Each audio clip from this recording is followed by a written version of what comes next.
అన్స్టాపబుల్గా ఉన్న పంజాబ్ కింగ్స్ మరొకసారి నెగ్గి సత్తా చాటుకున్న కింగ్స్.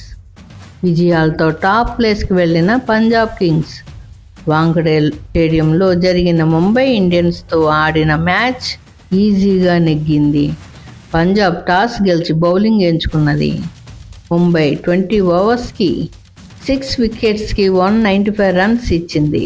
ఓపెనర్గా Quinton de Kock century, 60 బాల్స్కి 112 runs, 8 4s, 7 6తో నాట్అవుట్గా నిలిచాడు. బౌలర్ హర్షదీప్ సింగ్ 3 వికెట్లకు పడ్డాయి. చేజింగ్కు దిగిన పీబీకేఎస్ 16.3 ఓవర్స్కి 3 వికెట్ల నష్టంతో 198 రన్స్ చేసి గ్రేట్ విక్టరీ సాధించింది. Opener Prabhsimran super 50, 39 బాల్స్కి 80 runs, 11 4s, 2 6తో నాట్అవుట్గా ఉన్నాడు. శ్రేయాస్ అయ్యర్ 32 బాల్స్కి 54 రన్స్ పంజాబ్ కింగ్స్ గెలుపుకి కారణం అయ్యారు. జస్ప్రీత్ బుమ్రా వికెట్లు తీయడంలో విఫలం అయ్యాడు.